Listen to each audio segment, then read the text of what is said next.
Times are hard at the moment for all of us, not just for companies, not just for economies, not just for whole countries with the corona situation, but think about the small individual cases that often go forgotten. People that are disabled, that rely on helpers and carers to help them do basic everyday tasks they might have had to do without them since this whole corona situation kicked off back in March.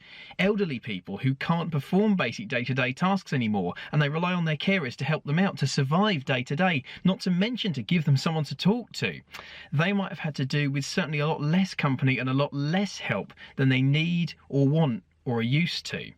And what about the people who live on their own? They don't live with their families or their brother or sister or their partner. They live completely on their own. They're isolated from the rest of the world ever since the lockdown situation kicked off. And that means their human interaction might have been almost nil for as much as 3 months. The isolation and the loneliness that a lot of people are going through as a result of COVID is only made worse if you've already got an existing mental health condition. As someone who's experienced it firsthand and who's seen friends, family members, work colleagues, girlfriends, and so many people within my immediate circle affected by severe mental health issues, it's a cause that I take to heart. Which is where charities like the Samaritans come in.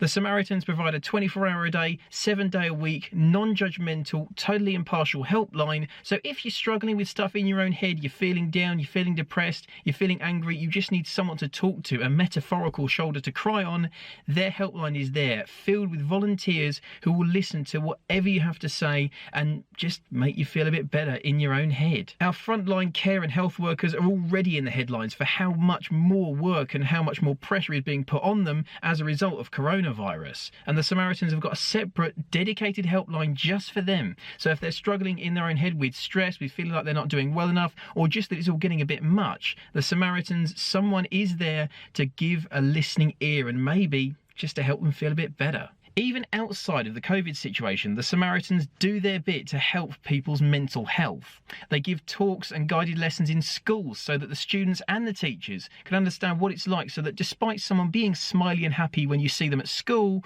their home situation and their own head might not be quite such a nice place to be. They also give coaching to employers so that they can best care for their employees, so that if they're feeling a tough workload or they're feeling like they're not doing a very good job, or even if their finances or their home life are struggling, they've got somewhere they can turn to hopefully make their own head a little bit more comfortable. The Samaritans also help out in prisons. Suicide and self-harm are as much as 5 times more likely in a prison environment than they are outside of it. But they provide somewhere for the prisoners to turn if they are feeling a bit down, if they're feeling intimidated, if they're feeling like the rest of their life in or outside of prison isn't worth living. They also provide support for military workers who might have gone through traumatizing mental ordeals, and their families who might be struggling to cope with their loved ones once they've come back from the military, or if they haven't come back at all.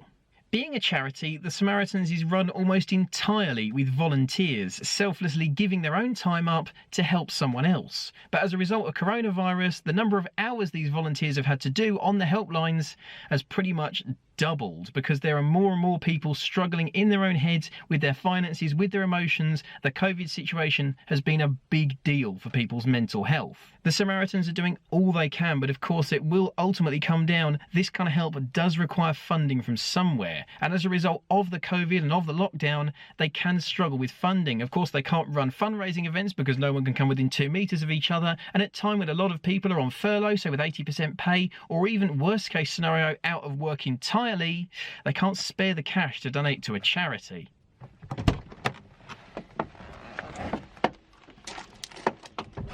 Which brings me on very nicely to this, my Alfa GTV. Now, I've owned this car for about 3 months now, and in that time I've spent loads of effort bringing it up to what it is today, repairing stuff, replacing stuff, fixing things to bring this car up to scratch from the honest but careworn example that I bought back in March. The thing is, I've got just over £1,000 into this car as we see it today, and to be honest, if I were to sell this car, I could probably make a bit of a profit on it, given the fact that GTV prices are rising and this car is pretty much sorted apart from its few paint issues. Thing is, I don't really need that profit right now. I'm fortunate enough to still be in work, and I don't really need that bit of extra profit to help me out. But charities like the Samaritans do. They need that money more than ever. So let us, as the car community, help the greater good By the time you see this, the GTV is going to be up for auction on eBay. There's going to be a link in the description and it's going to run for 7 days.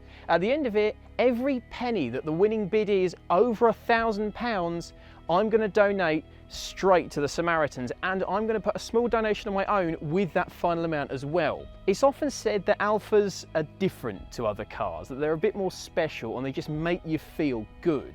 Well, let's make this Alfa make a lot of people feel good. If there's any way you can justify this purchase, if you've always wanted a GTV, if you want a fun car for the summer, or even if you just want to help a charity out and get a new car in the process, I beg you, click the link, check out the eBay auction, put a bid in on the GTV and help a fantastic cause. And that's right, if you want it, I'll even include the racing boot prop with it. So let's the car community help the wider community, the greater good at a time that's difficult for pretty much all of us. Click the link and if you can, put a bid in on the GTV and help some people who are very much in need.